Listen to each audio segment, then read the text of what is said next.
Hey peeps, so this might be a little distracting because I'm on the rebounder, but I'm in a 90-day challenge and I'm in it to win it. So you're gonna have to deal with it. I want to share a little bit about the Milgram experiment. I learned this from my mentor and then I researched it more because of the days, the society we're in today. I'm like, why are people behaving the way they're behaving?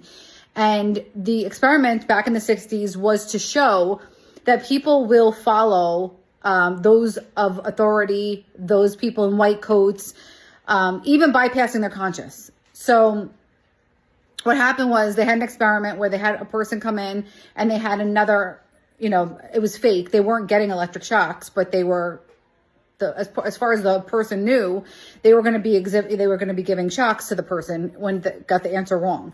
So the shocks would go up to a fatal level. And even though the person on the other side getting the shocks, they were screaming and pleading, please stop. The person who was giving the shocks didn't want to continue, but the person of authority said, please continue. This needs to be done.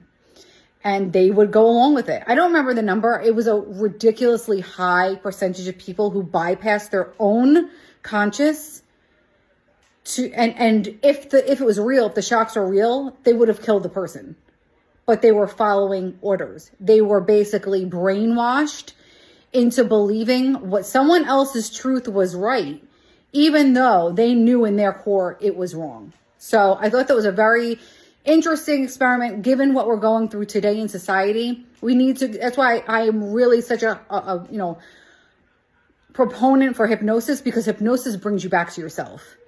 It gets rid of all the propaganda, all the noise, and it brings you back into yourself. It really strengthens your own critical thinking. So that's another W for hypnosis. Ciao, ciao.